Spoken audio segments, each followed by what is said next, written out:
Hey guys, tonight we're slipping quietly into a world of woven linen, sun-baked clay, and the soft sloshing of water along the banks of the Nile. You're waking up in an ancient Egyptian village, and spoiler alert, you probably won't survive the laundry.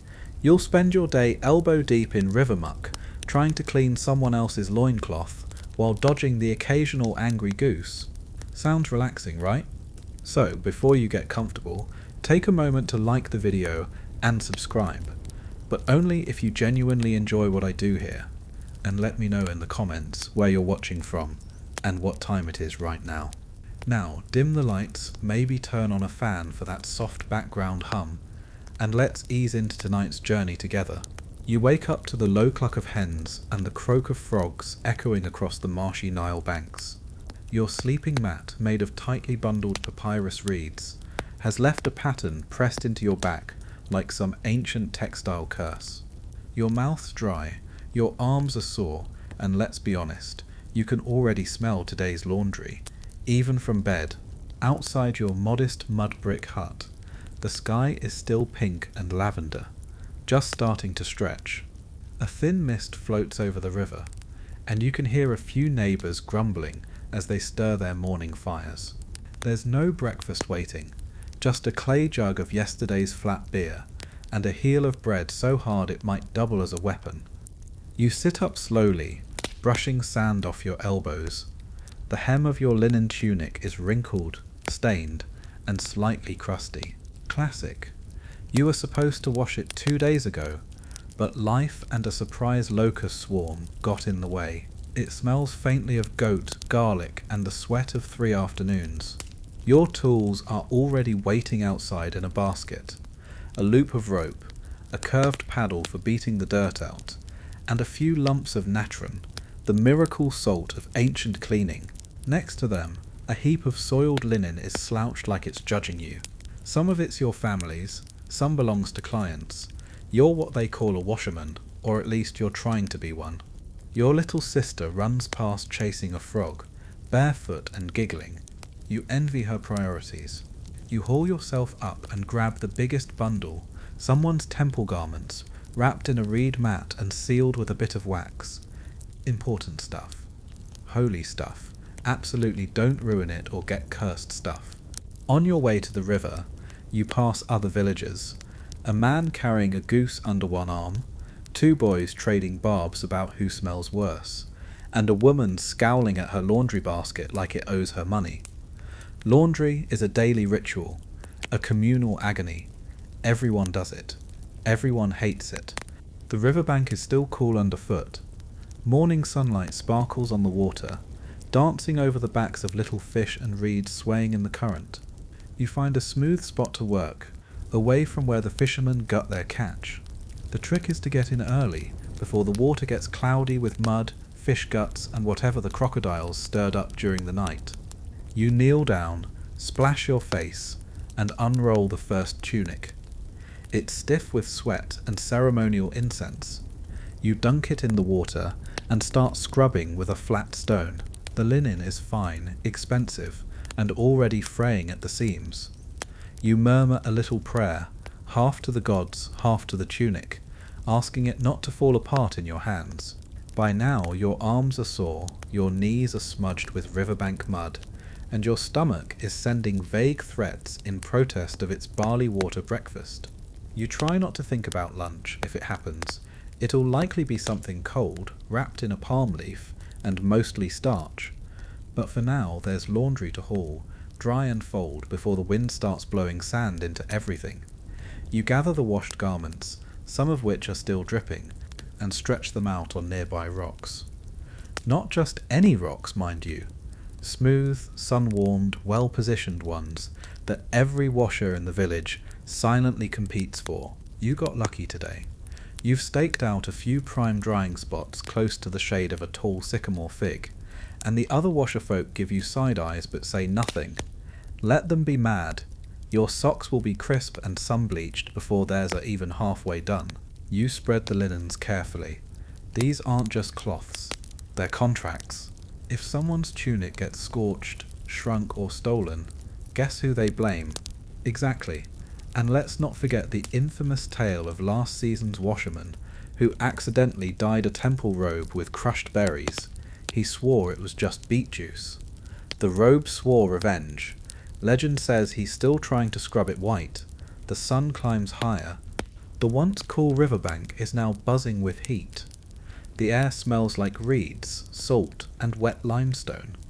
The wind kicks up, and with it, a faint rustling of palms and flies. Flies love laundry, especially if it's drying next to fermented fish guts, which lucky you someone just tossed upstream. You squint across the Nile, where someone in a reed boat is poling along, his cargo piled high with jars. Maybe beer, maybe oil, maybe both. The man catches your gaze, lifts one hand in a lazy wave, and continues drifting past. It almost looks peaceful, until you remember that rowing a papyrus canoe in August is just sweat with extra steps. The drying continues. You fan the garments with a woven palm frond, swatting away flies and sending a hopeful breeze over a still damp sash. This one has gold thread at the edges. Fancy. You wonder who it belongs to. Nobility. A priest. A very dramatic goat? It's around now that your back starts complaining again. You stretch, arching carefully, then wince as your spine audibly cracks. You mutter something about needing a massage and realize, to your horror, you're speaking aloud to no one but a pigeon. The pigeon looks away, deeply unimpressed. You sit on your haunches and reach for a scrap of linen to patch a small tear in one of the tunics. Needlework isn't your strength, but if you squint and pray hard enough, the stitching might pass as weathered, rather than frankly tragic. Historians still argue whether washerfolk doubled as repairers of garments, or whether that was a separate job altogether. But in your case, it's more like whoever gets blamed first has to fix it. Somewhere behind you, a child shrieks, not in fear, but in triumph. You glance back. 2 kids are using someone's drying tunic as a makeshift hammock between 2 fig trees.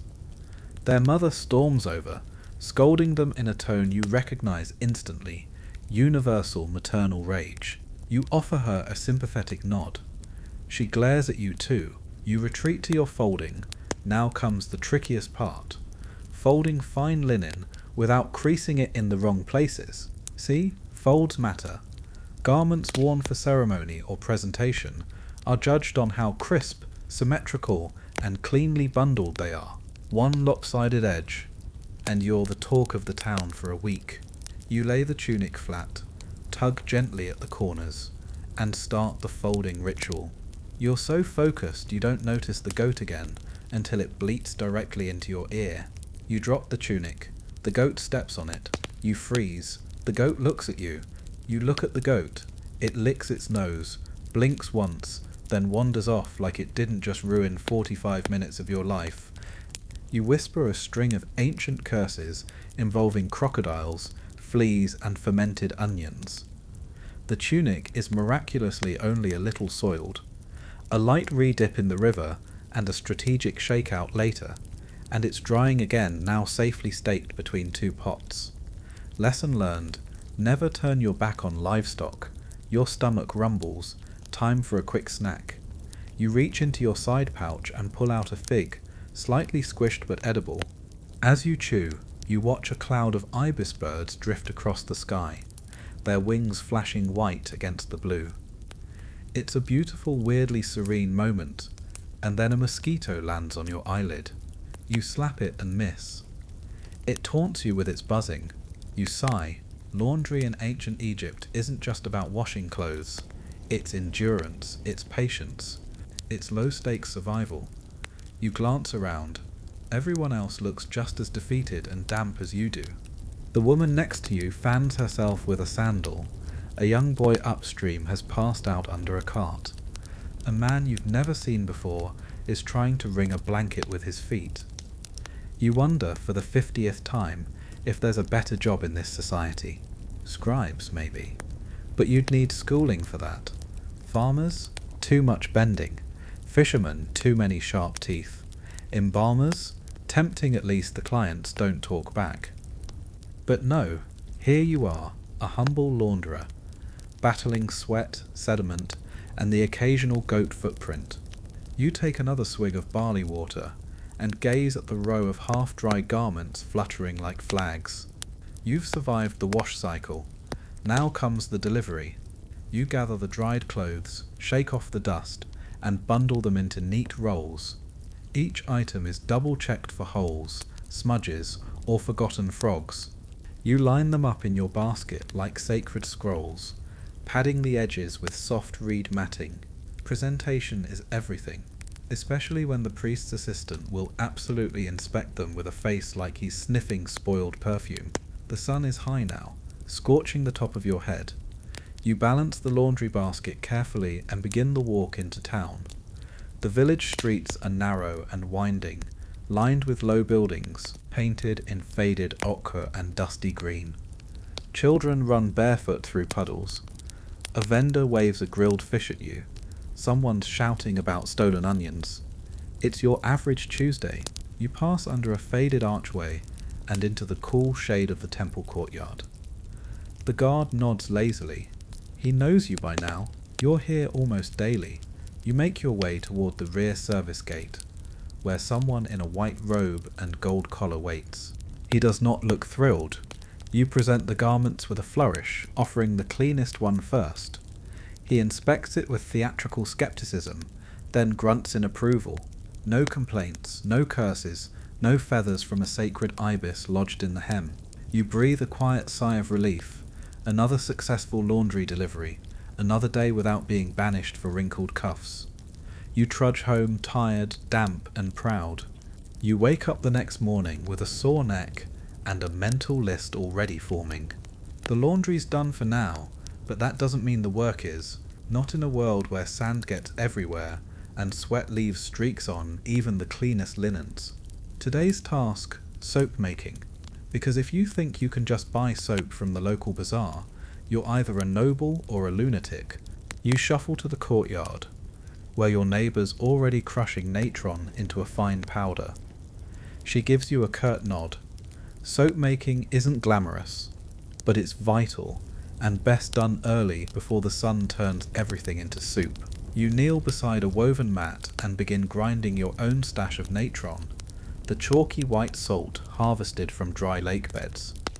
It's gritty, pungent, and gets under your nails. You try not to sneeze. Natron, for all its abrasiveness, is the holy grail of Egyptian cleaning.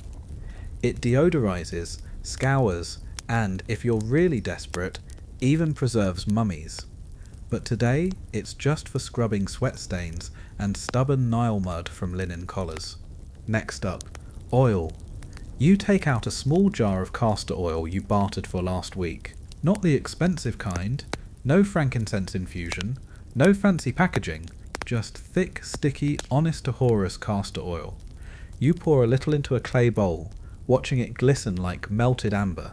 Then comes the messy bit, mixing. You stir the natron into the oil with a small wooden stick. The mixture bubbles a bit, hissing like it has opinions. You add crushed herbs, marjoram if you can afford it, or crushed mint if not. It smells sharp and earthy, like someone trying to disguise goat funk with garden clippings. But it works, mostly. You smear a little onto your arm and scrub. The result, slightly red skin and a lot of exfoliation. You wince. Ancient Egyptian soap doesn't believe in gentle care. It believes in brute force cleanliness. It's like exfoliating with gravel and optimism. You fill a few hollow gourds with your homemade concoction, sealing them with wax and tying on reeds as handles. You'll need these on the next wash day. Plus, a few customers like to keep small portions in their homes for when they have unexpected guests or a particularly grimy child. Speaking of children, a gang of them rushes past you now, kicking up a cloud of dust and laughter. One of them, barefoot and giggling, smacks your soap gourd clean out of your hand. It rolls. You shout. They vanish. You retrieve the gourd, sighing as you brush off grit. At least it didn't crack this time. After the soap's packed away, you look toward your next destination, the reed fields. Some of the better off families have requested wrapping cloths, Not for mummies, thankfully, but for storing sacred items or preserving dried fish. That means you'll need new linen soon, which means new fibres. Time to wade into the reeds. You hitch up your tunic and head down river, past the last line of painted mud brick houses, until the ground starts to squelch underfoot. You can already hear the frogs, loud, insistent, rhythmic. The papyrus reeds sway in the breeze, tall and waving like the arms of green dancers.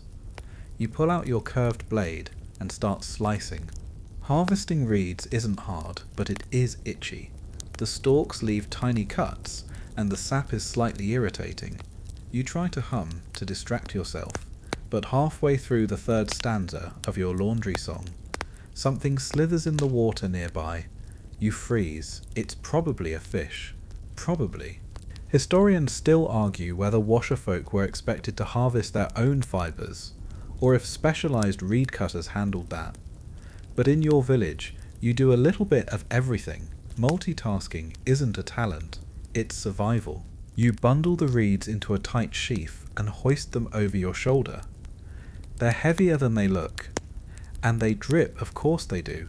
By the time you make it back to the path, you smell like swamp and determination. A very distinct aroma. Back at home, you prop the reeds in the sun to dry out, fending off your neighbour's goat once again.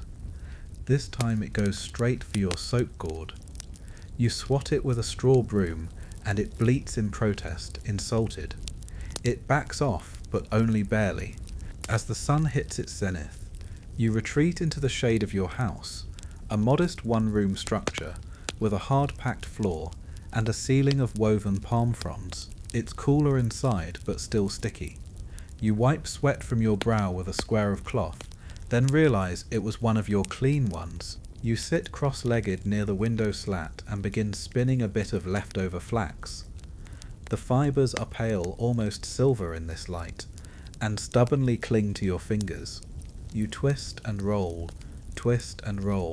making thread slowly, methodically. It's not much, but each length will one day become part of someone's headcloth, bandage, or priest's robe. Your thoughts wander. You think about the marketplace, full of shouting and colour and pickpockets. You think about the upcoming festival, when everyone will demand freshly laundered finery. You think about the embalmer's apprentice who asked if you could soften the linen wraps better this time, and whether he was flirting or just being picky. A breeze drifts through the slat, carrying the faint smell of date bread. Your stomach grumbles again. You reach into a corner basket and find a small roll left over from breakfast. It's gone hard, but it's food. You nibble, gazing out at the dusty street where a cart full of clay amphorae just tipped over. The driver shouts curses in increasingly creative metaphors involving jackals and elbows. You chuckle, chewing slowly. This is your life. You work, you scrub, you chase goats, you dodge insects, and in between you breathe spin fibre and sneak stale bread when no one's looking. And tomorrow, more laundry, always. You're awake again before dawn. It's still dark enough that your fingers fumble when reaching for your sandals, but the faint chirping of early birds says it's time. The Nile's close, and it always wakes before you do. Today's core, ironing, or, well, the ancient Egyptian version of it. Your limbs ache from yesterday, but there's no point complaining. Complaints don't rinse stains. You splash your face with the water left in the clay jar by the door. Lukewarm now, with a trace of grit. You swish it around your mouth and spit it out. Freshness is relative. You step into the morning like it's a task. The sun hasn't quite cracked the sky, and everything's still tinged with that pre-dawn blue. A stray dog trots past with something suspiciously cloth-like in its mouth. You pretend you didn't see. At the centre of your courtyard sits a smooth basalt slab, warmed from days of sunlight. That's your pressing stone. If it's a good day, it'll help flatten fabric. If not, well, you'll just be folding very carefully and hoping no one notices the creases. You take a few damp linen pieces from the basket and lay them on the slab. They've already been through the soap and rinse ritual. Now they're spread flat with your palms, smoothing, patting, tugging gently. Then comes the burnishing. Your tool is a simple, well-worn riverstone, polished smooth by decades of hands before yours. You grip it and begin rubbing it across the linen in short, firm strokes. The motion is rhythmic like a lullaby in reverse. Over and over you press the fabric, encouraging the fibres to lie down, to behave prescription. There's a slight shine as the threads flatten. Primitive but effective. Historians still argue whether Egyptian linen was routinely polished, or if that was a luxury practice reserved for tomb wrappings and temple robes. You're inclined to believe both. In your world it depends on who's asking, and how many bronze pieces they're offering. Midway through your third tunic, a neighbour stops by with a bundle wrapped in reed matting. She says it's for her cousin's wedding, and could you please make sure it smells like blue lotus, not goat? You nod. She hands over a small pouch of dried petals and a slice of honey cake. Bribery, but the nice kind. You pocket the honey cake, promising yourself you'll wait until lunch. You will not wait to scent the fabric. You take the petals and scatter them into a small clay bowl, pouring in warm water until they bloom like sleepy fireworks. Then you dip a clean cloth into the mixture and dab the linen gently, not too much. The idea is subtlety, not drowning in flour soup. As the sun climbs, so does the heat.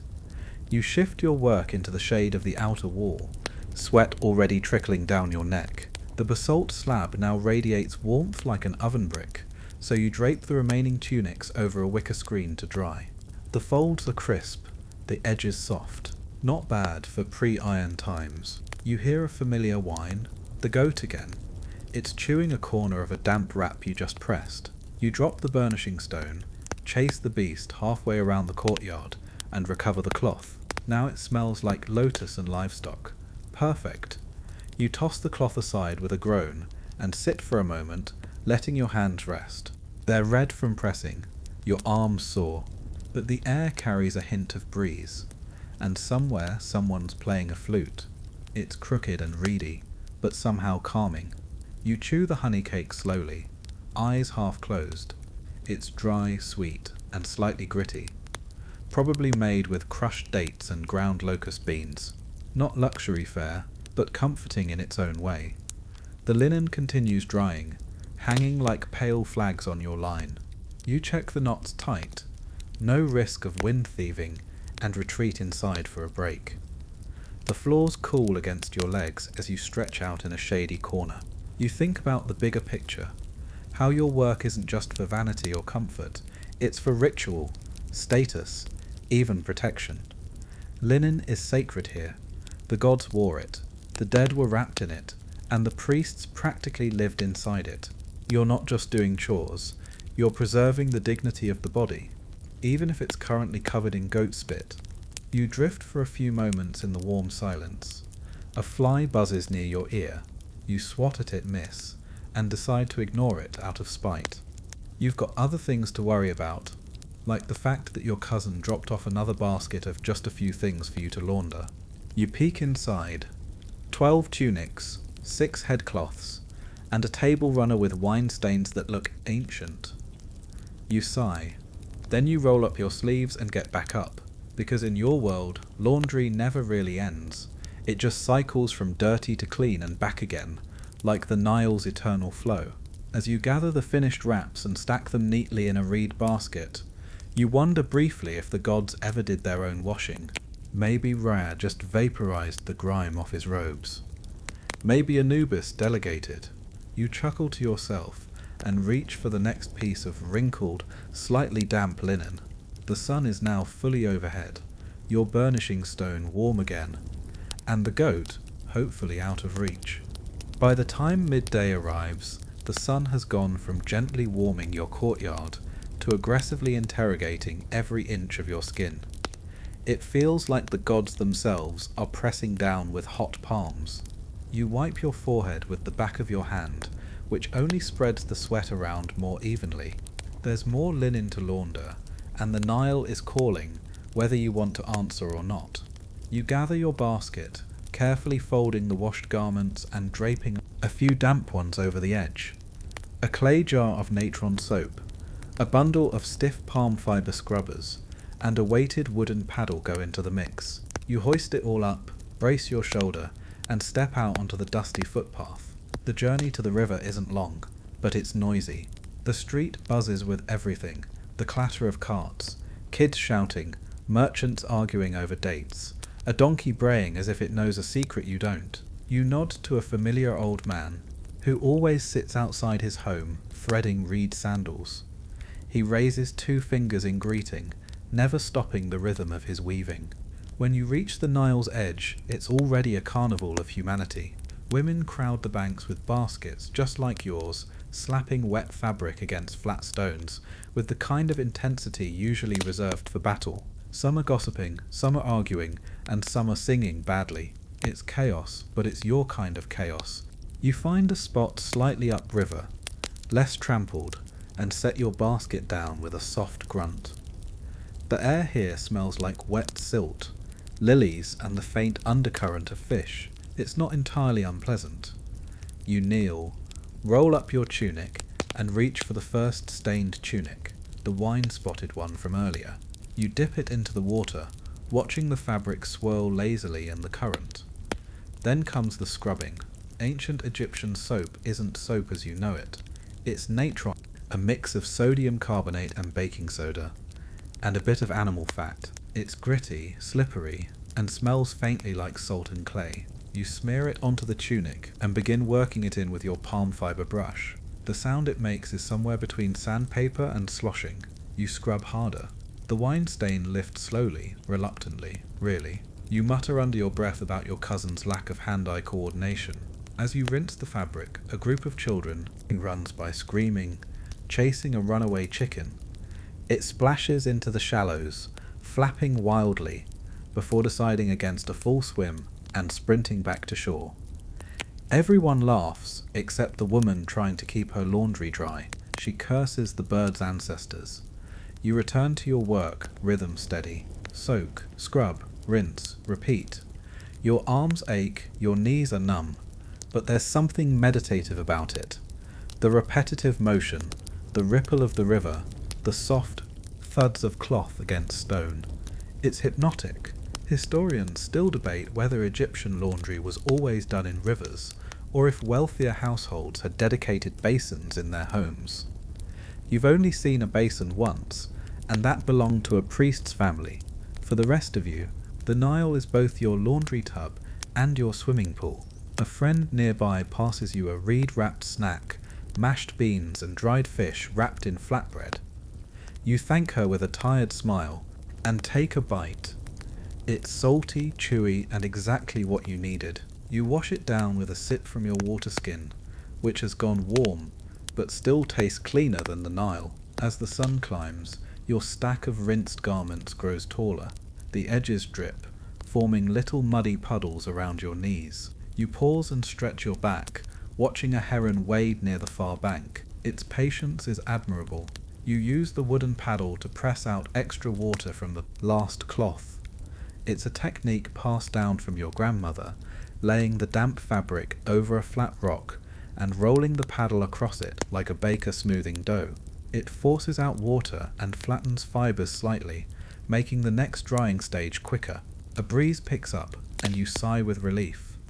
You start gathering the clean garments, folding each with care and layering them back into your basket with dry reeds in between.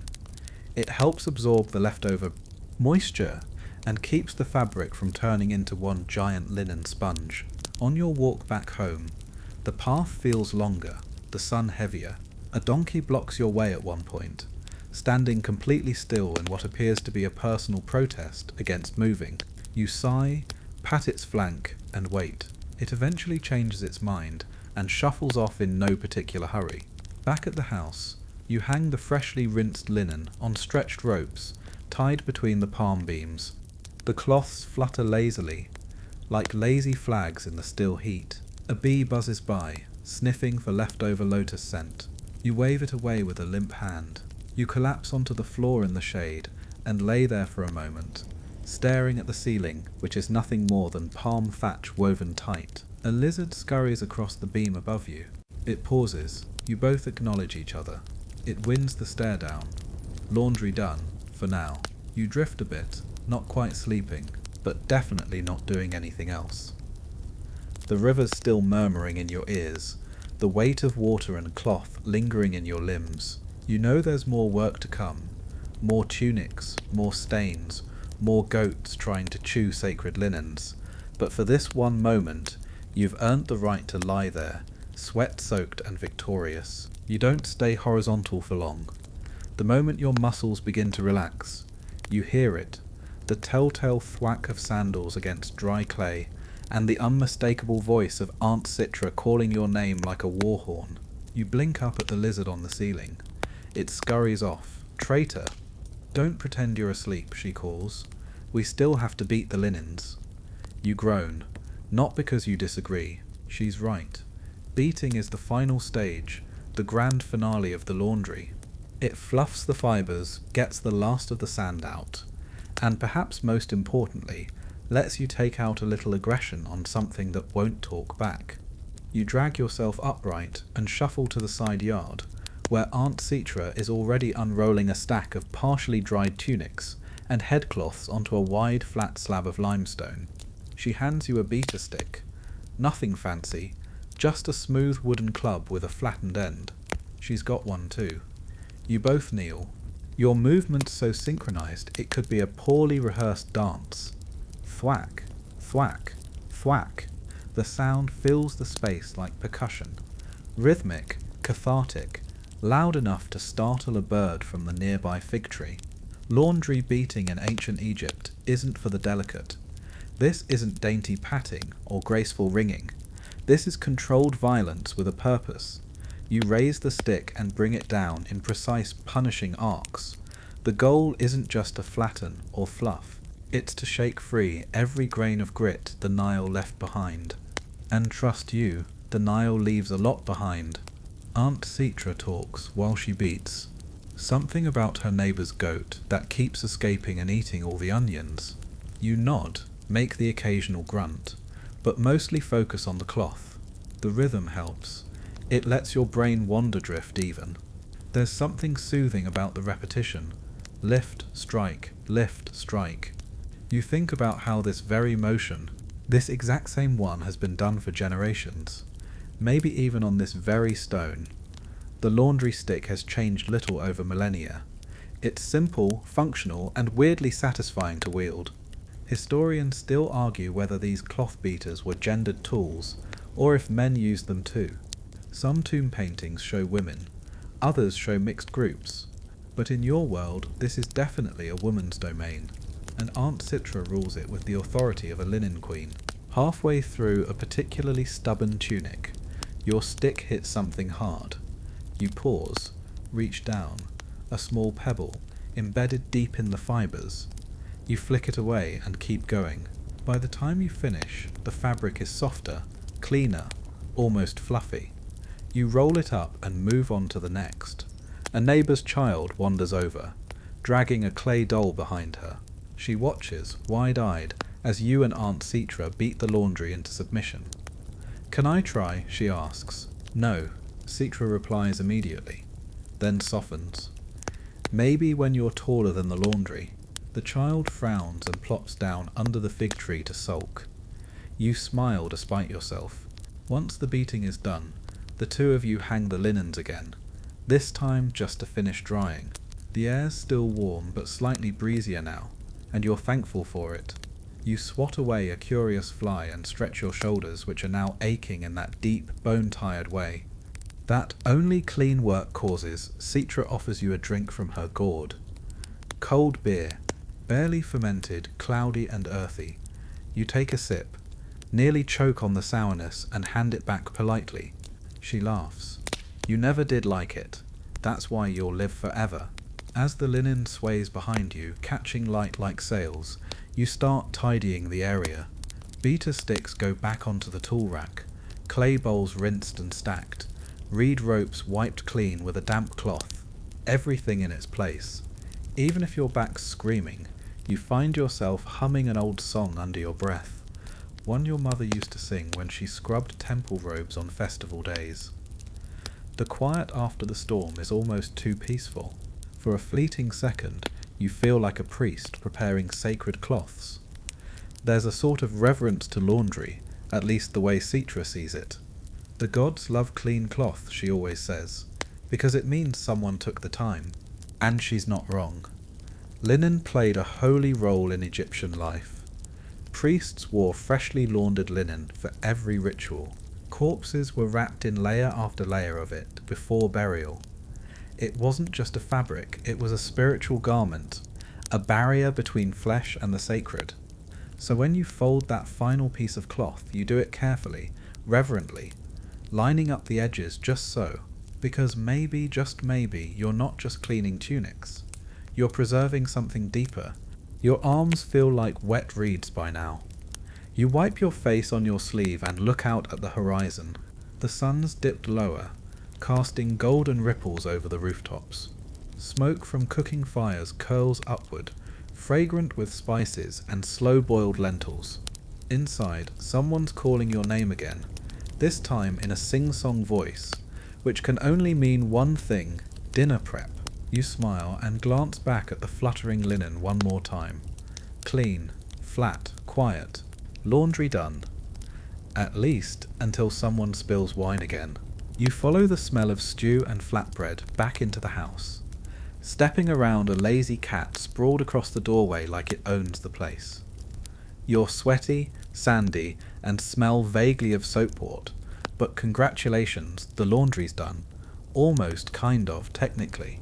But just as you think you might be able to sneak a nap before dinner, your cousin Rennie pulls you aside with that look in his eye. The one that means he's got a favour to ask, and it's definitely going to be annoying. Come on, he says, dragging you by the elbow. We need to get more natron. You blink at him. Didn't we just? Yes, he interrupts. And we ran out. You want to wash clothes with sour beer. Be my guest. Natron. That magical salty stuff found in dry lake beds that ancient Egyptians used for everything from deodorizing to embalming. Today, Laundry Day's best friend, and you're the lucky soul who gets to fetch more. So off you go again, back through the dusty lanes of your village, passing women pounding lentils, a potter shaping a jar, and someone chasing a runaway goat who seems very proud of its crime. The sun's low now, painting the mud brick walls in soft apricot tones. You squint against the glare and keep walking.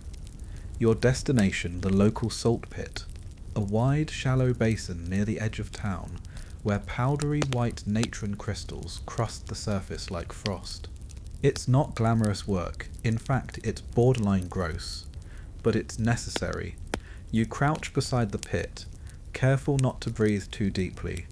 It always smells faintly of sulphur and wet stone. You scoop the crystals into a cloth pouch, trying to avoid stepping in the really mushy spots. Rennie stays behind, of course, pretending he's needed at home to help watch the fire. Coward. Historians still argue whether natron used in everyday household laundry was of the same quality as what priests used for mummification. Some suggest households like yours used a cheaper, mixed-grade version. You're pretty sure what you're gathering right now wouldn't impress any embalmer, but it'll do for socks. Once you've got enough, you tie the pouch shut and start the trek home. You cut through the marketplace this time, figuring you've earned a shortcut and maybe a treat. A date seller waves you over, offering a sticky, overripe sample. You nibble it politely. It's sweet, but also slightly fermented. You pretend it's fine. By the time you reach home, the sun's kissed the horizon, and the smell of dinner has intensified. You hand over the natron like a prize, and wipe your forehead on your sleeve, leaving a streak of salt and sand. You look like you wrestled a dust storm and lost. Inside, Aunt Citra's already boiling water again. We'll soak the priest's robe tonight, she says, eyeing the pouch like it's a bar of gold. Needs to be spotless by morning. You blink. Priest's robe? Oh no. Turns out she agreed to launder a garment for a visiting temple priest. White linen, ankle length, stiff with sacred sweat. It's lying across a clay bench in the corner, looking simultaneously holy and deeply unpleasant. You sigh and go to help. There's a certain procedure for temple cloth. A natron soak, followed by soapwort rub down, followed by rinsing in water that's been filtered through crushed lotus root. Because apparently when it comes to divine garments, regular laundry rules don't apply. You fill a wide clay basin with water, sprinkle in the natron, and lower the robe in slowly. It hisses softly, some kind of natural reaction between the salt and the grime. You imagine the robe protesting as its layers of incense and perspiration dissolve into the bath. Citra hands you a bundle of soapwort tied with twine. Rub gently, she warns. Don't tear it. You nod. You're not in the mood to be cursed by a minor god for accidentally shredding his favourite festival tunic. As you scrub, your hands begin to prune. Your nails turn faintly grey from the natron residue. The room is steamy, the air thick with damp cloth and faint perfume. You keep working, silently cursing the choices that led you to temple duty on your night off. The robe finally starts to yield, brightening ever so slightly, like a cloud parting after a storm. You rinse it once, then twice, then a third time with filtered lotus water, watching the final swirl of suds disappear down the drain hole. You hang it carefully, pinning each corner with carved wooden clips. The fabric glows faintly in the candlelight, soft, sacred, and slightly smug. You're about to sit down, finally, when your younger cousin sneezes behind you, right onto the clean robe. You freeze. So does Citra. 3 long silent seconds pass. Then she says, again, and you sigh and reach for the soapwort. The moon has risen by the time the robe is clean again. Well, mostly. You give it a few extra rinses, just in case the gods are watching closely tonight. Your hands are wrinkled, your back is stiff, and your patience is officially missing in action. You dry them on the edge of your tunic, then regret it, because now your tunic has soapwort streaks across it. You slump onto a reed mat near the hearth, hoping for a moment of peace. But peace, like natron, is in short supply today. You're on drying duty, Citra says, tossing you a bundle of damp linens. You blink. Didn't I already? Priest robe doesn't count. These are for the scribe's apprentice. Of course they are. You groan, stand up and drag the basket outside to the drying area. A sun-bleached courtyard behind the house, ringed by date palms and clay amphorae. You've been here before, many times. It's where laundry either comes to finish drying, or gets covered in sand the moment the wind picks up. You lay out the linens across ropes stretched between poles, pinning them with smooth stones and clay weights. The moonlight catches on the damp fabric, giving it a ghostly shimmer. There's something oddly beautiful about it. If you squint past the exhaustion, one piece flutters off the line and lands in the dirt. You sigh, dust it off, and put it back. 2 more follow out of spite. A cool breeze snakes through the courtyard. It smells faintly of palm fronds and distant cook fires.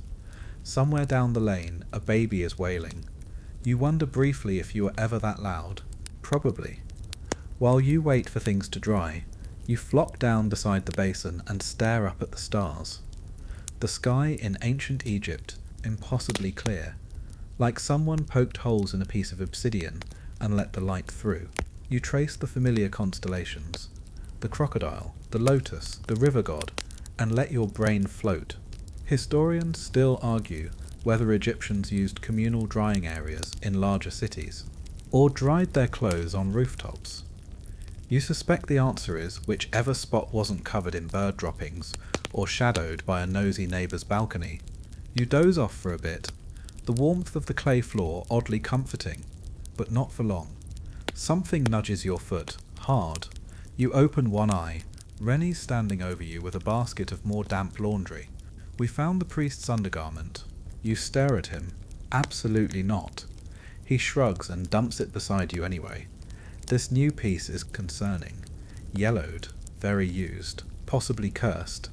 You grab a small pot of diluted natron and grumble your way through the motions. Scrub, rinse, scrub again. You're officially laundering divine boxers under the stars. You glance around. Most of the linens are nearly dry now. You test a few, folding them and stacking them into a reed basket. They're stiffer than usual, maybe from all the natron, but at least they're clean, probably.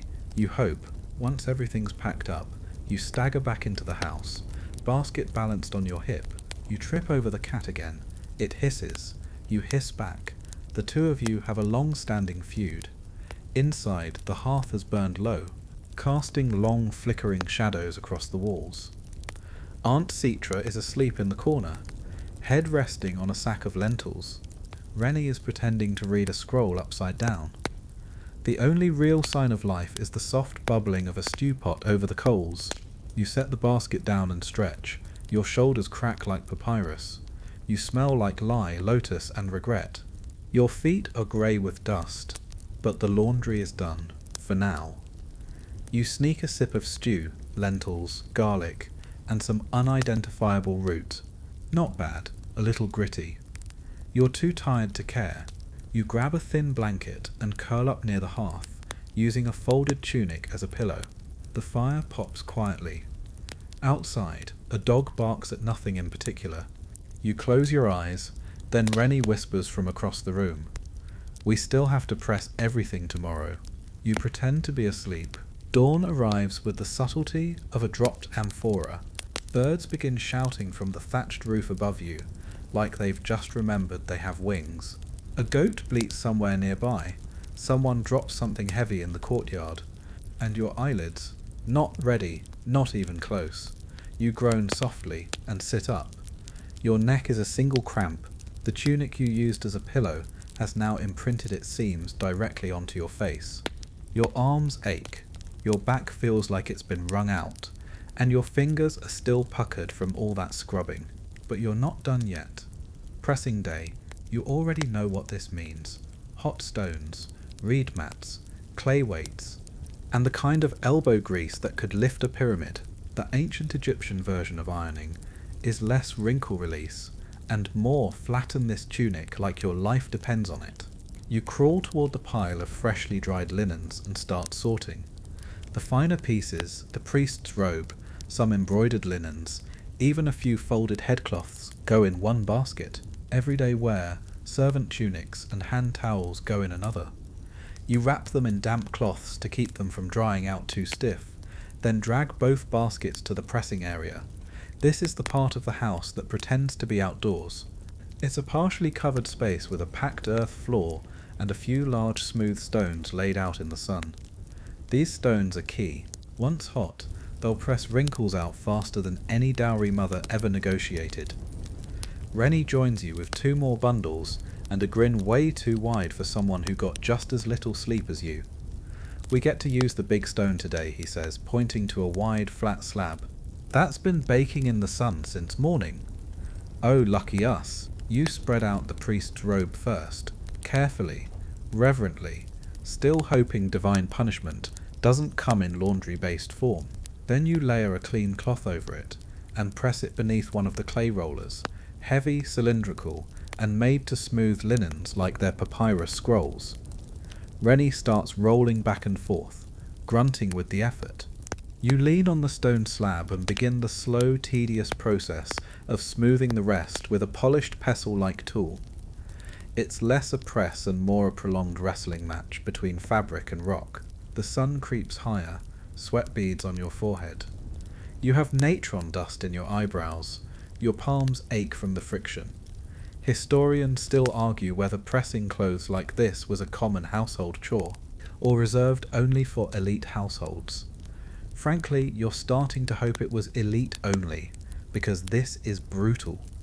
By mid-morning, you've done the priest's robe, 3 temple towels, 2 headscarves, and something called a sacred loin wrap that you tried very hard not to think about.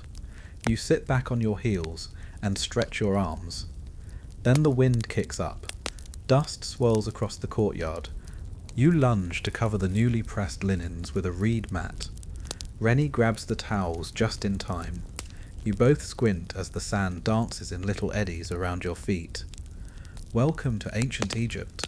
Laundry by elbow grease. Sandstorm by default. Once the gust dies down, you shake out the mat and resume. You're both quieter now, tired, focused. Somewhere in the background, Aunt Citra is grinding barley into flour. The rhythmic scraping blends with the rustle of palm leaves and the soft thud of your pressing roller. Time slows. You fall into a rhythm. Flatten, smooth, shift, re-wet, repeat. Occasionally, you splash a few drops of scented water, lotus infused probably onto the fabrics to soften them further. It's a trick you learned from one of the wealthier families where you once helped with spring washing.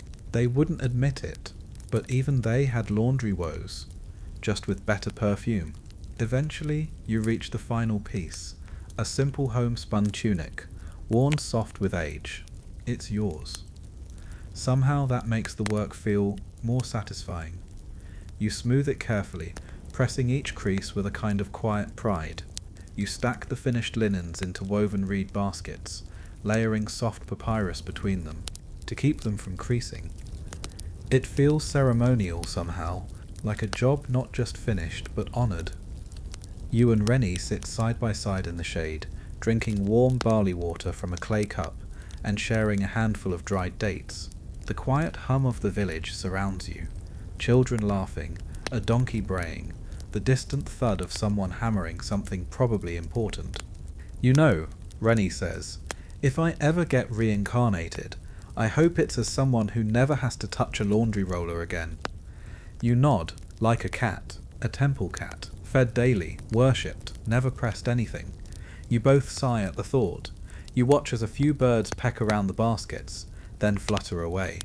The sky above is a brilliant, blinding blue, heat shimmering at the edges, like the gods are breathing just above the horizon. One last chore, deliver the laundry. You balance 2 baskets and carry them down the narrow alley, weaving between clay walls and shallow doorways. A child races past with a stick and hoop. A woman is scolding her husband while grinding lentils. Life flows around you like the Nile, constant, dusty, vivid. You drop off the priest's robe first. The attendant barely looks up, just grunts and inspects the hem. No divine lightning. So far so good. Then the apprentice's linens, then the neighbour's towels. One by one the piles shrink. By the time you return home, the courtyard is quiet again. The wind has stilled. A single linen square flaps on the line, like a sleepy flag. The house smells faintly of roasted onions and garlic. You step inside, brush the dust from your legs, and collapse onto the mat again. Aunt Citra looks at you from the corner, nods once, and says, "Next month we're teaching you how to wash papyrus scrolls." You stare at her. She's definitely joking. Probably. You're pretty sure your muscles have melted into the floor. There's a soft linen-scented haze hanging over your body. A kind of blissful exhaustion that only a full day of ancient Egyptian laundry can provide. Your arms, legs, back, even your eyelids are staging a slow, polite protest. No more movement, they say. Please and thank you. But movement is non-negotiable, because now comes the mending. You groan softly and sit upright, bones clicking like old pottery jars. Aunt Citra's already preparing a basket of torn linens, frayed edges and mysterious stains that even the Nile couldn't rinse out. She plops it in front of you with a simple, "You have eyes, don't you?" And that, apparently, is the needle test. So you blink yourself awake, flex your cramping fingers, and pick up the first victim, a tunic with more holes than dignity. The cloth is soft and thin, patched several times already. You smooth it on your lap and thread a bone needle with pale flaxen thread. Mending in ancient Egypt isn't just functional, it's a quiet act of resourcefulness. Fabric is precious. Cotton's not yet common, and imported linen costs more than some people's homes. So when something tears, you fix it, carefully, precisely, even if it takes hours and makes you wish for modern scissors. You begin with a whip stitch, pulling the thread through each frayed edge, tugging gently so it doesn't pucker. The fabric sighs under your fingers like it knows it's getting one more chance at life. Rennie sits beside you, peeling lentils for dinner, clearly pleased he escaped needle duty. He hums a half tune. You respond by accidentally pricking your thumb. "Ow, needle angry?" he asks, not bothering to look up. No, just communing with the ancestors. You suck your thumb dramatically and keep going. Mending is slow, meditative work. It forces you to notice things, the way flax thread pulls differently through old linen, the way sunlight shifts on clay walls, how quiet the house becomes in the late afternoon. You remember something the temple cook once said, "Clothes remember, every rip, every repair, it's a story." You glance down at the tunic. Yep, this one's basically an epic. Historians still argue whether lower class families did their own mending or hired travelling stitchers, especially in cities. But judging by the pile Citra gave you, outsourcing is not on the table today. The next item is trickier, a ceremonial sash with gold-dyed thread, snagged badly near one corner. You squint, thread your needle again, and mutter a quick apology. To whichever deity wears this thing. Then you begin the painstaking process of reweaving the threads, one golden loop at a time. As you stitch, you drift. Your thoughts float to the Nile, glittering in the distance. You wonder if someone's down there now, scrubbing another basket of tunics, cursing a stubborn fish scale stuck in the weave, or maybe soaking their feet after a long market day. You picture them, this unseen laundress or labourer, quietly mirroring your motions. It's strange, this feeling of connectedness through cloth. Like each loop of thread ties not just fabric, but people together, past and present, rich and poor, blessed and blistered. Suddenly, a chicken clucks loudly outside. You jump, needle flying from your fingers. René laughs so hard he drops a lentil into his sandal. "Even the birds are judging your technique," he says, wiping tears from his eyes. "Tell the birds to come mend it themselves." The sun has dipped low by the time the last piece is finished. A child's tunic, with tiny sleeves and a rip under one arm. You fix it with neat invisible stitches, and fold it with care. It smells faintly of frankincense soap. Maybe someone in that household can afford imported luxury, or just knows someone who works at the temple storerooms. As the courtyard shadows stretch long and lazy, you and Rennie carry the mended basket back to the linen shelf. Each folded piece is stacked neatly, the smell of sun, soap and dust clinging to the weave. Then something miraculous happens. Aunt Citra hands you a cup of date wine. You blink. She rarely shares it, not unless you've done something truly worthy, or survived something particularly awful. You sniff it. Sweet, rich, fermented just enough to make your eyelids even heavier. You sip slowly, and the world softens around the edges. The courtyard glows with the fading golden light. Someone is roasting onions nearby. Smoke curls gently upward like incense. "You've done good work," Citra says simply. You smile. It's the closest she'll come to a compliment. Dinner is modest. Lentil porridge with onions, a bit of dried fish, and flatbread hard enough to chip a tooth. You chew slowly, leaning against the clay wall, eyes half closed. The cup of date wine sits warm in your belly, and your muscles hum with that perfect kind of tired that only comes from a full day's labour. Across the alley, a woman sings a lullaby to her baby. A man lights a small oil lamp. A dog barks once, then curls back into sleep. Even the dust seems to settle. You lie back on your mat, tunic still faintly damp from earlier sweat, arms folded behind your head. Rennie's already snoring. Aunt Citra hums to herself as she grinds a bit of mint into a poultice. Above you the stars begin to prick the sky, bright, unblinking, ancient. You wonder how many laundresses have fallen asleep under this same sky. Fingers stained with natron, dreams heavy with baskets. You smile to yourself. Probably a lot. You close your eyes and the world gently tilts towards sleep. Morning finds you in a linen cocoon, tangled in your wrap like a badly rolled papyrus scroll. Your back still sore from yesterday's marathon of washing, mending, and borderline domestic combat. You peek one eye open and are immediately greeted by the sound of sweeping the dry sh of a straw broom, attacking the dust with the same energy your aunt uses to insult lazy potters. Citra is already at it, cleaning like she's trying to erase every speck of Nile silt from the house. Again, you're not even surprised. Ancient Egyptian homes may not have vacuum cleaners, but they've got Citra, and she's terrifying. You roll off your mat with a groan, and immediately stub your toe on a clay jar. Welcome to the day. Your duties today aren't strictly laundry, but you've been invited to help organise the linen storeroom at the back of the house. It's not glamorous, but you do get to spend time with the best fabric in the house. And that's saying something when most of your daily textiles are one step above scarecrow chic. The storeroom is small but meticulously organised. Long shelves are stacked with folded linen, some pure white, some honey tinted, others striped with delicate blue or faded red. You swear the entire place smells like sun-baked cloth and dry papyrus scrolls. It's oddly comforting. You begin unfolding each piece, inspecting it for signs of damage, moths, mildew, suspicious brown spots. Anything that screams burn it gets tossed into the cleaning pile. Everything else is dusted, refolded, and restacked with monk-like precision. And that's when you find it. Buried at the back, wrapped in beeswax cloth, is a tunic so finely woven it practically shimmers.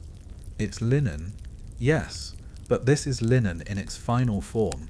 Smooth, light, nearly translucent, and dyed the faintest gold. You hold it up to the sunlight, and it glows like it's been kissed by Ra himself. Don't get ideas, says Citra behind you. That's for offerings. Temple grade. You nod, but can't help marvelling.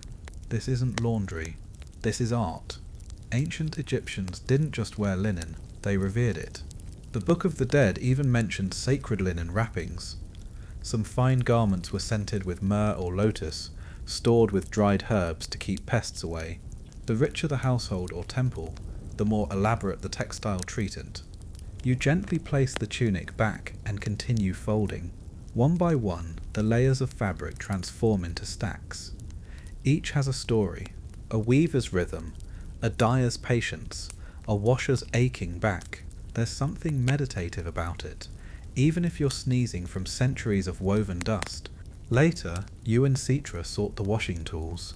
Flint scrapers, wooden washing paddles, blocks of natron, bars of soap made from animal fat and ash. You even find an old amphora marked with a lotus symbol, probably held perfume once. You uncork it, nope, just smells like vinegar and disappointment now. Historians still argue whether the poorer households had formal laundry routines. You mutter, rubbing the back of your neck. Citra gives you a look. We have routines, just not leisure. You get the message. Midday sun slices through the slats of the roof. Outside, the air hums with the buzz of flies, temple chants in the distance, and the occasional complaint of a donkey with boundary issues. Inside, it's cooler. You chew on a dried fig and drink water from a palm leaf cup, while sitting on an overturned storage basket, letting your fingers rest. Rennie wanders in with a grin. He's managed to dodge all work today, claiming he had to run errands. His errands, as it turns out, included standing by the Nile, telling jokes to boatmen, and coming home with a single pomegranate and an extremely smug expression. You steal half the fruit anyway. Fair tax, you say, licking juice from your fingers. He sighs like a martyr. Laundry has changed you. Maybe it has. In the afternoon, the wind picks up, rustling palm fronds and sending tiny sandstorms through the alleyways. You close the linen shutters and help Citra move the most valuable fabric into sealed clay bins, an early version of moth-proofing, minus the cedarwood and scented sachet. Some pieces are embroidered with temple scenes or protective symbols, ankhs, lotuses, winged scarabs. Others are plain but flawlessly woven, the kind of fabric only priests or royalty would wear. You can't help but wonder who made them, who washed them, whether their hands shook the same way yours do after scrubbing too many tunics in one day. The bins sealed, the shutters latched, and the broom retired, mercifully. Citra nods and announces, "You've earned yourself an oil massage." You blink. "Wait, really? No," she deadpans. "You're helping crush lotus seeds for tomorrow's starch." Of course. You sit on the floor, cross-legged, a shallow stone mortar in front of you. The seeds are dried and hard, stubborn as tiny gods. You crush them slowly, rhythmically, until they form a paste that will be strained, mixed with water, and added to a special batch of ceremonial linen tomorrow. Ancient Egyptians sometimes stiffened their fine linen with starch for formal occasions. It made the cloth hold shape, gleam in the sun, and fold in crisp pleats. Your arms ache from grinding, but you can't deny the appeal. Starched linen is the fashion equivalent of shouting, "Yes, I do own status." By the time the last seed breaks into powder, the sky has gone from honey to charcoal. You stretch your arms, roll your neck, and inhale the scent of crushed lotus and sweat. You're sticky, dusty, exhausted, but also oddly proud. Dinner tonight is roasted barley cakes, a bit of pickled radish, and whatever's left of the pomegranate. You sit under the stars, legs dangling from the courtyard step, feeling like the day folded you, scrubbed you, and set you out to dry. You yawn so wide your jaw cracks. "Bed," says Citra. You nod. No argument. Your dreams are a strange mix of tumbling linen and talking crocodiles wearing tunics, which probably says a lot about your mental state. When you finally wake, it's not to the rooster this time, but to the slap-slap of sandals hurrying past your door and the hushed, excited whispers of your neighbours. Something is happening. You step outside, rubbing your eyes with the back of your hand, and nearly bump into a small child holding a reed basket full of fig cakes. You step outside, rubbing your eyes with the back of your hand, and nearly bump into a small child holding a reed basket full of fig cakes. "Is it a festival?" you ask, not quite awake. "Temple cleaning," the child chirps. "Big day." "Ah, of course. It's one of the high days when the temple priests change out the gods' linens and perform a full ritual cleansing. Every washer and textile handler in the region is suddenly in high demand, and you, lucky you, have been roped into helping prep the sacred cloths. You don't even have time to pretend to complain. Citra hands you a damp cloth to wipe your face, shoves a small barley cake into your hand, and motions for you to follow her out the door. The temple looms ahead, white and gold. Its pillars are covered in painted hieroglyphs and divine scenes. You don't go into the inner sanctum, that's strictly priest territory, but the outer storage chambers are bustling. You're directed to the linen antechamber, a room cool and dry and filled with the scent of cedar, frankincense, and sacred myrrh. There, under the watchful eyes of 2 junior attendants, you and 4 others begin your work. You unfold, dust, and carefully inspect the sacred garments. Some are massive, long enough to wrap around statues taller than your house. Others are intricately pleated robes for the priests, or long panels meant for ceremonial drapery. Each piece is handled with reverence. Even as you work, the priests nearby chant softly, their voices echoing in the high chamber. This is laundry as ritual. You dab a faint stain on one hem with a sponge dipped in lotus water. It smells sweet and ancient. Historians still argue whether temple linens were woven by dedicated artisans or donated by wealthy households, but either way, the quality is unparalleled. You've never touched anything so fine. Even the threads seem to shimmer. At one point, an older priest leans over. He adjusts your grip on a pleated wrap. "Always lift from the edges," he murmurs, like you would lift a sleeping child. You nod solemnly, even though your fingers are trembling. Outside the temple, you hear music, soft flutes, and the occasional jingle of sistrums. The procession hasn't started yet, but preparations are well underway. You catch glimpses of dancers in pale linen. Their limbs are marked with ochre, movements fluid as the Nile. Everything feels both grounded and transcendent. You spend most of the morning in careful silence, working slowly, folding linen in the prescribed ritual sequence. There's a sacred geometry to it. 3 folds, then rotate, 2 folds, then bind with a red cord. You don't question it, it's about honouring. By midday you're done. The cloths are stacked on reed mats, ready to be carried into the inner sanctum. You won't see that part. You just sit back on your heels, palms resting on your thighs, and exhale. "Not bad," Citra says beside you, her tone unusually gentle. You allow yourself a small smile. The afternoon is less ceremonial and more sweaty. You're assigned to help wash the courtyard flags. Though less sacred, they're still significant. These are brightly dyed linen banners, covered in symbols, and meant to flutter from tall poles during processions and feasts. They're beautiful but prone to fading, so they must be handled carefully. Washing dyed linen is tricky. Ancient Egyptians used natural pigments, madder root for red, indigo for blue, saffron for yellow, and these tend to bleed. You work at the Nile's edge again with milder soap and colder water, massaging the fabric rather than scrubbing. Every now and then a breeze lifts the damp flags, and for a moment they fly again, dripping colour like watercolour paintings melting into the river.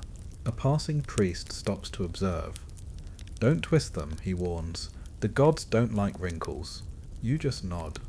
The wind picks up, and sand begins to swirl at the water's edge. You secure the linens under flat stones, and retreat to the shade, waiting for the worst to pass. A merchant nearby is shouting about spiced lentils, and somewhere in the distance, someone's goat is trying to argue with a cat. The domestic world continues, sacred day or not. You sip cool water. You chew a handful of dried dates. It's not much, but it feels like a feast after hours of sacred folding and nervous sweat. Later, as the sun begins to dip and the sky warms with sunset fire, you help hang the newly washed banners along the temple walls. They catch the golden light like tongues of flame. It's breathtaking. You and Citra sit quietly on the steps. You watch as the priests and dancers begin their ceremonial procession. You're not part of it, you're just a laundry worker. But still, you feel oddly proud. You helped. You cleaned the cloths that now shimmer with divinity. You made the sacred a little cleaner, a little brighter. And that's something. Rennie joins you, munching on a stolen fig. Think the gods notice clean clothes. You shrug. Maybe not, but people do. He nods, and that's almost worse. You both laugh softly, then fall silent as the procession turns the corner, its torches flickering in the dusk. Above you, the banners ripple like wings. The next morning greets you with sore shoulders and the vague scent of myrrh still clinging to your tunic. Your arms ache from all the folding, lifting and sacred no-wrinkle handling you endured at the temple. But there's no rest day in the laundry world, not even after a divine performance. You're back at the riverbank with Citra and Rennie, and today the mood is far less holy and far more, not metaphorically, literally. A boat nearby is unloading baskets of dried fish, and the entire shoreline smells like old sandals soaked in brine and regret. You wrinkle your nose, but there's work to do. Today is mass household wash day. No temple linens, no divine threads. Just regular, everyday tunics, loincloths, head wraps, and a few unfortunate undergarments that have clearly seen better days. Rennie holds one such specimen at arm's length with a face of exaggerated horror.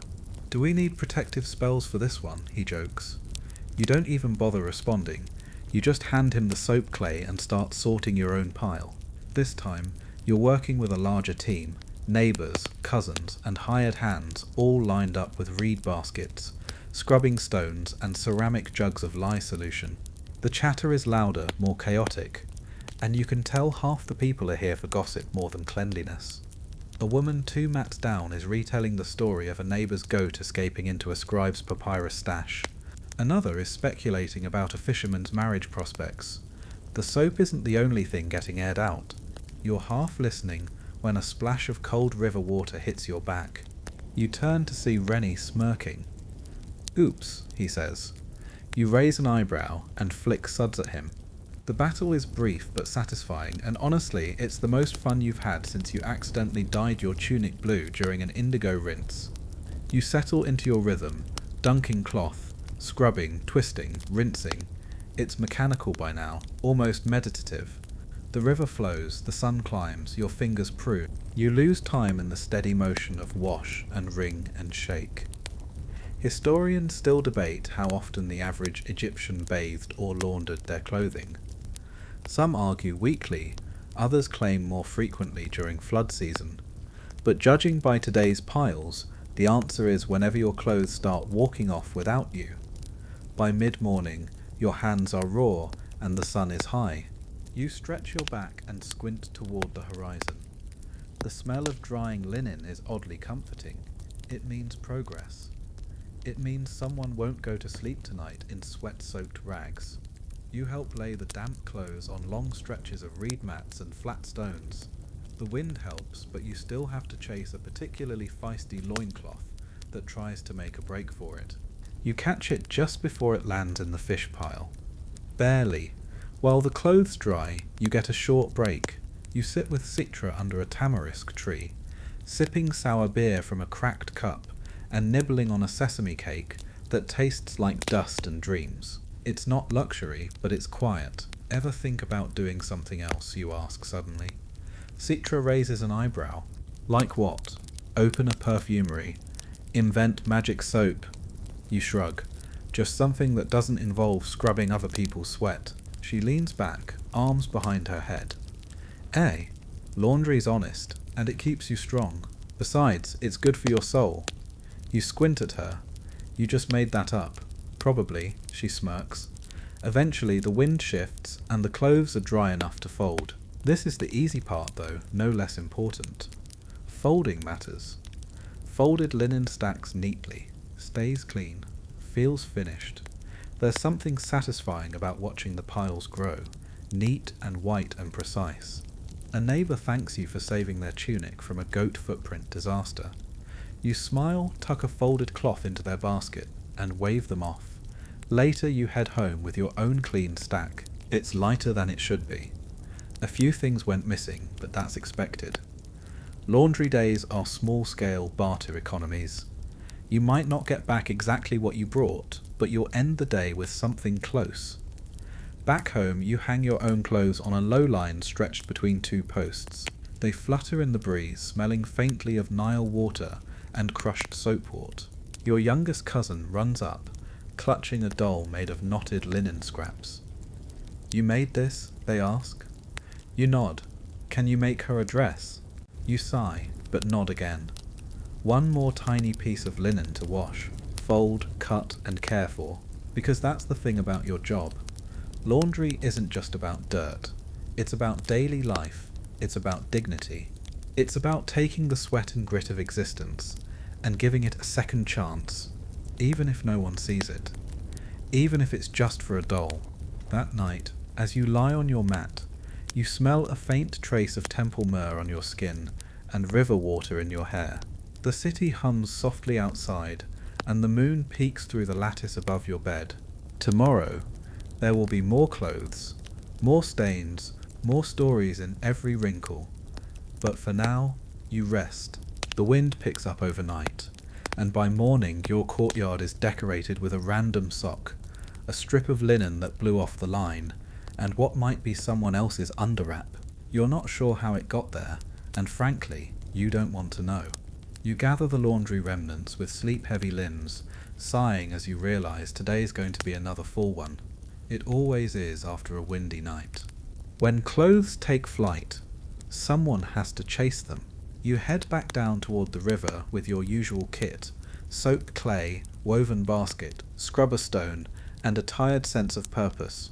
The Nile is quieter today, the fish boat's gone, replaced by a family of hippos floating nearby like grumpy water boulders. You eye them with suspicion. Hippos may look like slow-moving mashed potatoes, but they've got attitude. Rennie arrives late and drenched. Apparently slipped off the boat dock. You don't ask. His hair is sticking straight up in tufts, and he smells vaguely of fish. Don't even start, he mutters. You just smirk and hand him a towel. Today's load is unusually large. You've been hired for a special job. A full wash for a travelling noble's caravan. Fancy robes, embroidered shawls, linen overlays, and even a few imported tunics. They're soft, probably from the Levant. You're not supposed to touch them with bare hands, but you're not exactly doing this job with silk gloves either. You set up shop near a cleaner patch of riverbank and start soaking. Each garment is handled with care, especially the ones that look like they cost more than your house. The embroidery alone could feed a small family for a week. There's a rhythm to high-class laundry. You use more gentle soap, cooler water, and a whole lot more bowing and nodding when someone official walks by. One of the noble's assistants hovers, arms crossed, clearly worried you'll scrub the gold thread off with your peasant fingers. You almost do, accidentally. The gold is painted on, not woven in. Citra hisses and snatches it from your hands just in time. Not real gold, she whispers, just pretend gold. Painted starch. If it peels, they'll blame us. So you pivot to something safer. White tunics with delicate pleats. They need to be beaten. Rinsed and laid to dry, just right, or they'll crease weirdly and wrinkle up like dried figs. You fold and press with warm stones. A method someone claims was invented by a priestess with OCD. Historians still argue whether the ancient Egyptians invented primitive ironing techniques. Some say warm pressing was ceremonial. Others think it was just obsessive laundry perfectionism. Meanwhile, Rennie's assigned to handle the noble's underwear. You don't even try to hide your laughter as he holds up a particularly tiny, absurdly frilled piece of fabric. I think this one's for their pet cat, he mutters. You just shake your head and go back to wringing. The process is long and quiet. You barely speak, which is rare for your group. There's too much pressure, too much riding on not screwing up a hem or misplacing a sleeve. At one point, you almost send a scarf floating downstream, and only manage to grab it by the fringe with a foot planted in the mud and one arm stretched like a panicked stork. Eventually, everything is clean and laid out. You guard the drying clothes like your life depends on it. Losing noble laundry isn't just inconvenient. It's the kind of mistake that gets you banned from temple contracts and accused of linen theft. Which, let's be honest, is a weirdly serious crime. You snack on a bit of honeyed bread as the garments dry. Someone plays a reed flute nearby, and for a moment it feels like a picnic. A tired, elbow-aching, nerve-fraying picnic with fancy pants involved. By sundown, the garments are crisp, dry, and back in the noble's possession. Rolled, folded, and smelling faintly of jasmine from the rinse water. Citra sneakily added at the end. You return to the city with a few extra copper rings in your pouch and an overwhelming sense of relief. That night, as you wash your own tunic in a small clay basin behind your house, you reflect on how backwards your life is. You handle the robes of the elite with reverence, and your own shirt like it owes you money. You hang it to dry, and stare at the sky. A single star is out already. You wonder if the gods ever do their own laundry. If they sit up there wringing clouds or squeezing sunshine through muslin to keep the sun burning clean. Probably not. They've got servants for that. You chuckle at the thought and step inside, barefoot and soggy, but quietly triumphant. Tomorrow there will be more sweat, more sandals, more soap. But tonight you did something well. And that's enough. You're up before the sun again, not because you have to be, but because your muscles are so sore from yesterday's noble laundry job that sleeping through the night felt like trying to nap inside a collapsed shelf. Every joint crackles, your spine protests, even your eyebrows feel tired. Still, you swing your legs over the side of the bedroll, scratch your head and blink at the clay wall, which has developed a suspicious damp patch in the corner. Probably a leak, probably your problem. You shuffle outside with a grunt. The morning air is warm already, thick with the dusty hush that comes before the city really wakes up. A few others are out, mostly water carriers and street sweepers, kicking debris into little piles with worn-out brooms made of palm fronds. You stretch, arms wide, and try to convince yourself you're not doing laundry today. You fail, because you see the pile waiting outside your neighbour's door. Her sister's family is visiting, and they brought an army's worth of dusty linens. You sigh. You're not technically obligated, but you know she'll ask. Sure enough, before you can duck back inside, she spots you. Blessings of Bastet. Can you help me rinse some tunics? You nod. She doesn't even wait for a full answer before thrusting a bundle into your arms. And just like that, the cycle continues. You trudge down to the canal. Today's river access is too crowded already, and set up on the mud bank, which is just clean enough to tolerate. You sit cross-legged with a bowl of ash paste, and the first tunic spread across your knees. This one's coarse and stained, clearly worn while grinding grain or working livestock. You scrub it with the slow circular movements that only come from muscle memory. Not too rough, not too soft, just enough to coax the dirt out without tearing the fibres. This is what laundry really is. Not fancy robes or scented rinses, but the daily battle against sweat, dust, and life itself. A boy splashes nearby, pretending his broken pot is a boat. You smile. Behind you, a woman sings softly while folding nappies. A cat watches lazily from a wall, tail twitching like it's judging your rinsing technique. You try not to take it personally. As the morning unfolds, more neighbours join. It becomes a sort of unofficial wash circle. Someone brings figs, someone else brings a broken reed basket to mend. The chatter begins, half gossip, half complaints, a few old riddles tossed in for fun. You ask Rennie if he's recovered from the noble underwear incident. He glares at you, chewing on a date pit. You do noble underwear next time. Nope. A debate breaks out nearby. Someone insists that soaking clothes overnight makes them weaker. Someone else claims it actually strengthens the weave. A third insists that the priests soak their robes in milk, and that's why they glow. Historians still argue whether ancient Egyptians had specific textile superstitions, especially regarding sun bleaching, lunar rinsing, and scented oils. What's clear though is that everyone believes something different, and everyone thinks their grandmother's method was best. You quietly keep using the ash paste.